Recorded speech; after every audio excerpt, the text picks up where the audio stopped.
In other videos, we showed face forensics identifying full and partial facial images.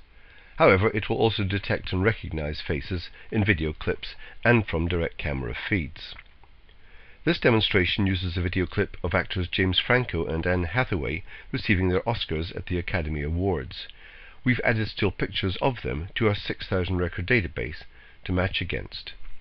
Here are examples of some of the almost 1,500 individuals who are in the database.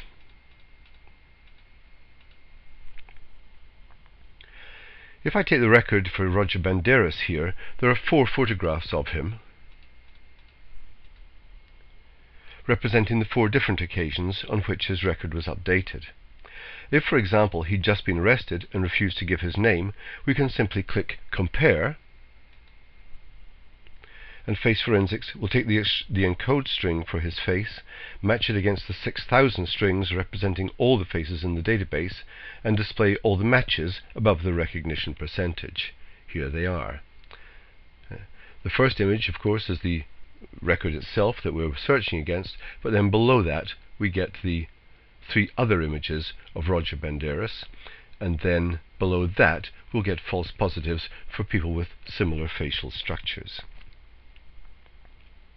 With real-time or recorded video, there are 2 steps to the process: detecting faces in the video frames and then encoding them and matching the encode strings against all the encode strings in the database. Let's look at the Face Forensics matching window. At the bottom right here, we have a set of controls. These define the sources of the faces that we want to identify: direct camera feed, video file, still images, or websites. In this case, I've selected a video file. I've also said that I want to show all detected faces, and then I want to recognize them. The detection percentage defines the level above which an object is determined to be a face, while the recognition percentage is the level above which a match is to be displayed for an officer to confirm. The hit interval is the time between shots being captured for analysis. Here it's set at half a second.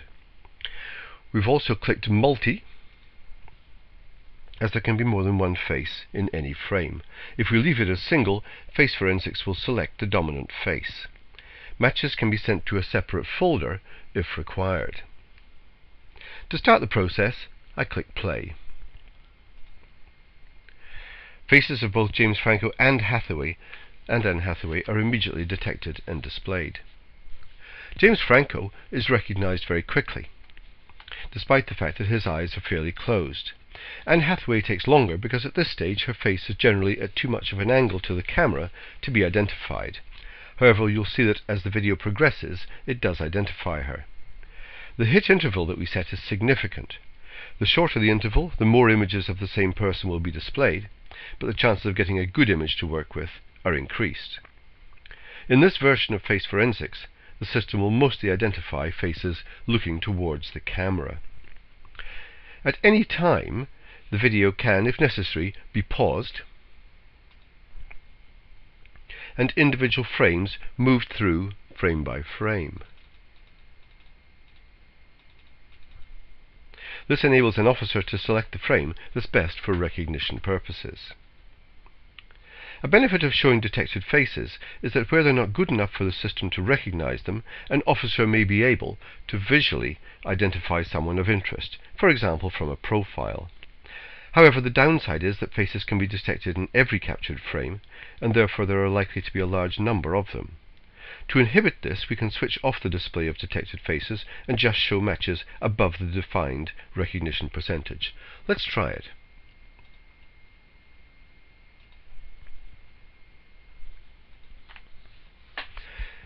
In this case, many fewer images are displayed, so it's much easier for an officer to work with. Again, Anne Hathaway takes longer, but she will come up. What's actually happening here is that Face Forensics will detect all the faces in a frame, encode them, match the encode strings against the strings of all the 6,000 faces in the database, and display the ones that match. We've asked it to do this every 1/10 of a second. This is why multi-core processors are really useful. One core handles the detection and encoding, while others can do the matching.